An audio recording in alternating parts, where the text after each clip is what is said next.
Voici donc la première étape. La plaquette. Vous glissez, vous avez ici une vis, ça devient extrêmement simple. Vous prenez votre paume comme ça, vissez. Un flingue, ça ne se graisse pas. Il n'y a rien de super compliqué non. Tac. Une fois que vous en êtes là, je vous recommande de vérifier. Et nous vissions toujours. Et voilà.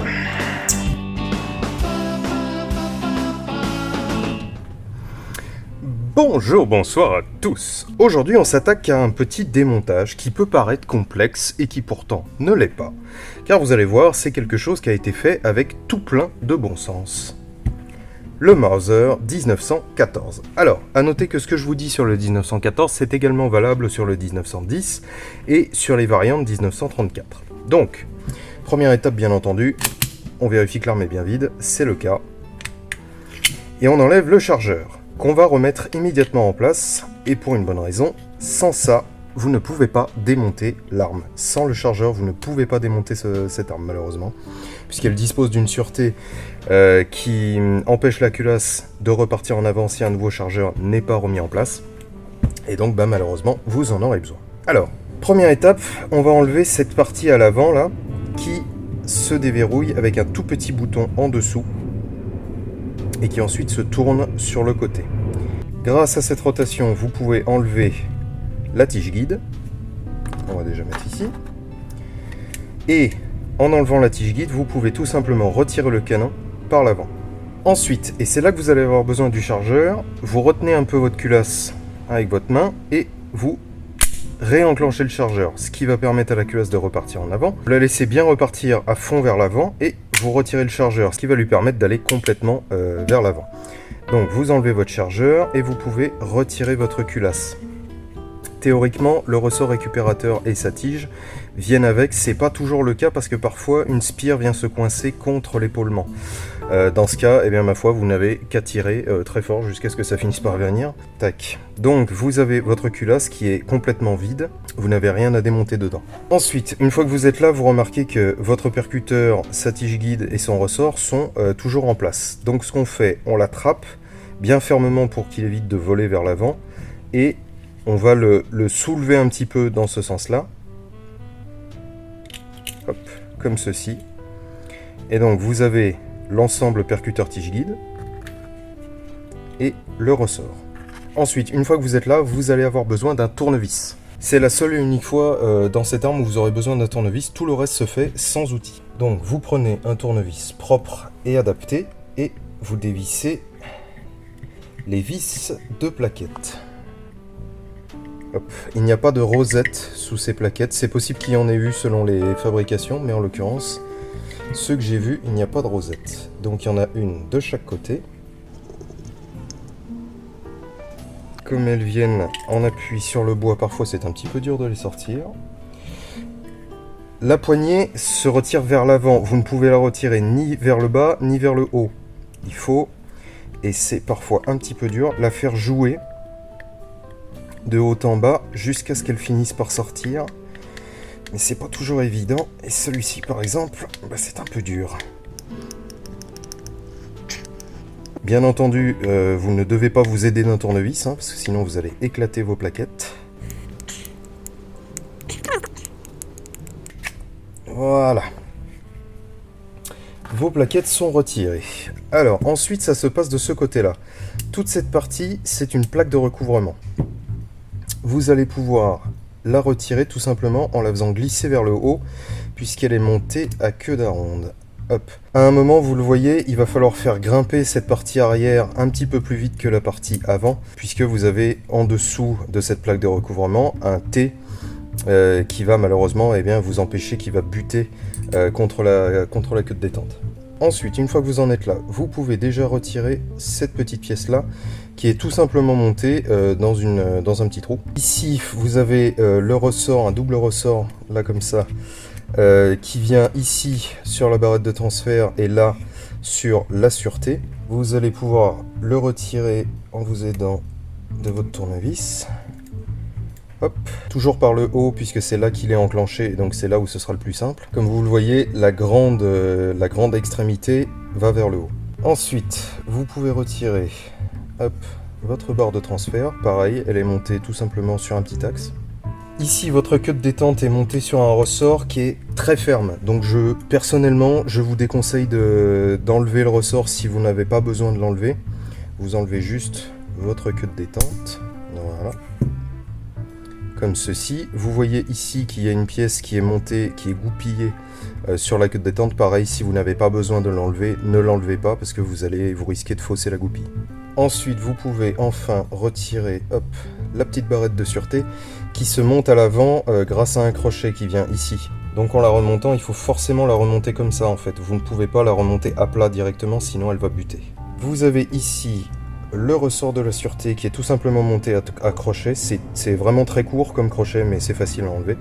Voilà, là vous avez presque atteint la fin. Le reste n'est pas franchement utile, même pour un nettoyage très en profondeur. Vous avez ici le grand ressort qui fait office à la fois de ressort principal, mais également de ressort de verrouillage de chargeur.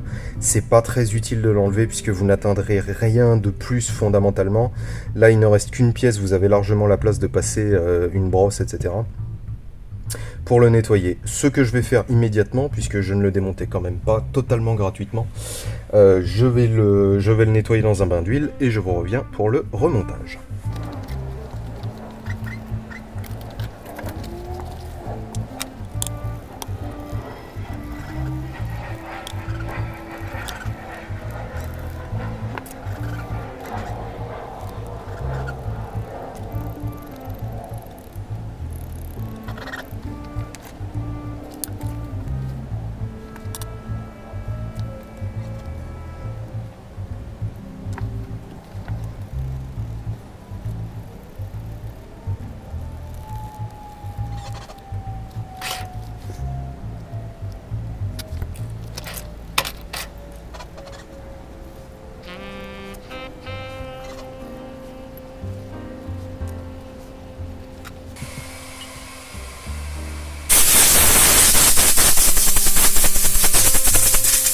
Voilà, donc j'élimine l'excédent d'huile.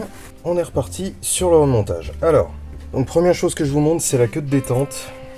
La queue de détente est un peu particulière puisque si vous n'avez pas démonté votre ressort comme moi, il va falloir la mettre un tout petit peu en biais, histoire de pouvoir appuyer sur ce ressort, le faire remonter et enfin retrouver votre emplacement.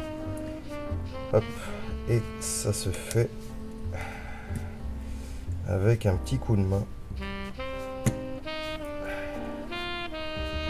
Voilà, comme ceci. Étape suivante, vous allez remonter votre barre de transfert, comme ceci. Voilà, donc elle revient juste dans son logement, comme ça, hein, il n'y a pas de pression particulière à appliquer. Vous allez remonter votre petit ressort qui vient juste accrocher dans son logement. La sûreté qui, comme je vous l'ai dit, dispose d'un crochet qui vient se crocheter ici à l'avant, donc il faut d'abord mettre le crochet et ensuite le mettre dans son logement. Voilà. Et vous vérifiez qu'il peut bien bouger librement. Ça vous évitera d'avoir à le remonter et à le démonter totalement ensuite. Donc ensuite vous allez remonter le grand ressort qui est là à l'arrière et qui fait à la fois office sur la sûreté et sur la barre de transfert.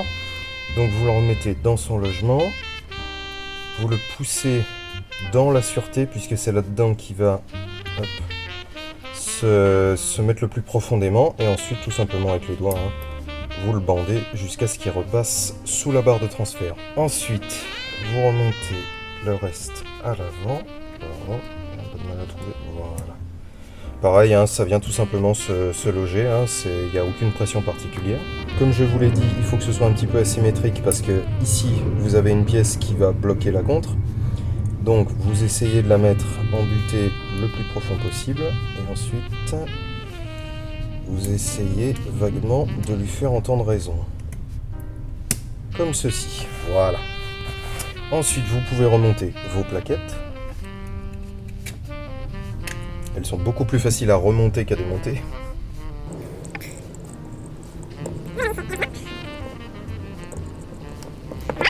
Ensuite, pour remonter le reste, donc vous allez déjà réassembler votre ressort récupérateur que vous allez venir mettre en place dans son logement. C'est tout bête, hein. Il a juste un logement comme ça en fond. Ensuite, dans votre culasse, vous allez venir mettre votre percuteur, comme ceci, et son ressort.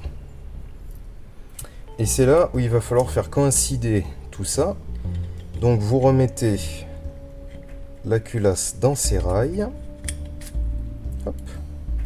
Ensuite, à l'avant, il va falloir faire attention à ce que le ressort récupérateur se remette bien dans son logement. Et à l'arrière, idem pour le ressort du percuteur. Et là, par exemple, je ne suis... Si, c'est bon. Si c'est bon, c'est passé. Et vous le voyez, en fait, puisque à l'arrière, le percuteur fait saillie hors de la carcasse. Et vous le voyez quand je remets... Voilà. Quand je remets le chargeur en place, vous voyez que si le ressort s'était mis de travers, il n'aurait pas pu faire ça. Donc, reprenons à l'étape où nous en étions. Vous êtes là, et tout simplement, vous allez venir reposer votre canon dans son logement. C'est tout bête, tout simple, hein. Vous remettez le verrouillage de la tige guide. Hop, vous le poussez à fond. Vous appuyez sur son petit bouton de déverrouillage. Vous le faites pivoter. Et voilà. Vous remettez le chargeur. L'arme s'est remise en batterie. Vous percutez histoire de vérifier que tout marche bien. Et vous remettez la sûreté. Et voilà, vous avez fini. Vous remettez un petit coup de chiffon histoire d'effacer vos doigts gras et sales. Et vous êtes tout bon. Vous avez une arme toute belle, toute propre, toute lubrifiée. Et vous pourrez tirer avec en toute quiétude. Voilà, je vous dis à très bientôt pour un prochain tuto. Si par hasard vous avez des questions, n'hésitez pas à les poser en commentaire. Mangez des légumes et buvez de l'eau. Ciao!